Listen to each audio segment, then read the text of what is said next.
शहरातील पावसाळी व्यवस्थापन अधिक सक्षम करण्यासाठी नाशिक महानगरपालिकेच्या वतीने सुरू असलेल्या मान्सून टास्क फोर्स मोहिमेच्या दुसऱ्या टप्प्याअंतर्गत महापालिका आयुक्त मनीषा खत्री यांनी आज भर पावसात पंचवटी परिसरातील प्रभाग क्रमांक 5 व 6 मध्ये विविध ठिकाणी भेट देत सुरू असलेल्या कामांचा प्रत्यक्ष आढावा घेतलाय। या पाहणी दरम्यान आयुक्तांनी दिंडोरी रस्ता, पेठ रस्ता तसेच प्रादेशिक परिवहन कार्यालय परिसराला भेट देत सुरू असलेल्या विविध कामांची पाहणी केली आहे। नागरिकांना पावसाळ्यात कोणत्याही प्रकारचा त्रास होऊ नये तसेच मूलभूत सुविधा सुरळीत राहाव्यात या दृष्टीने जलवाहिनीच्या सुरू असलेल्या कामांचा आढावा घेण्यात आला आहे। त्याचबरोबर पेठ रस्ता परिसरातील रस्ते रुंदीकरणाच्या कामांची तपासणी करून कामे अधिक वेगाने आणि नियोजनबद्ध पद्धतीने पूर्ण करण्याच्या सूचना देण्यात आल्या।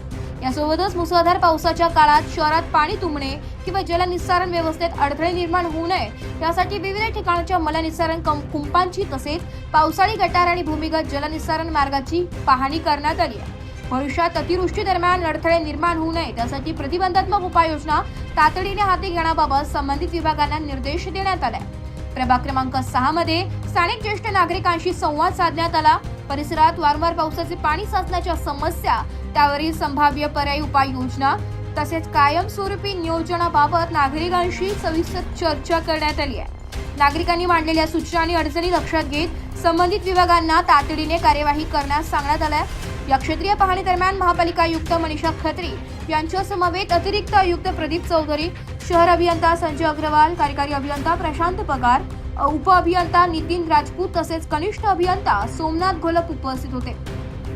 विविध विभागांच्या अधिकाऱ्यांसमवेत प्रत्यक्ष कामांचा आढावा घेत कामांमध्ये अधिक गती आणण्याच्या सूचना देण्यात आल्या। यावेळी आयुक्त मनीषा खत्री म्हणाल्या की पावसाळ्याच्या काळात नागरिकांना कोणतीही अडचण निर्माण होऊ नये, शहरातील पाणी निचरा व्यवस्था सक्षम राहावी आणि संभाव्य समस्या उद्भवण्यापूर्वीच त्यावर उपाययोजना व्हाव्यात यासाठी महानगरपालिका प्रशासन क्षेत्रीय पातळीवर सातत्याने सक्रिय आहे।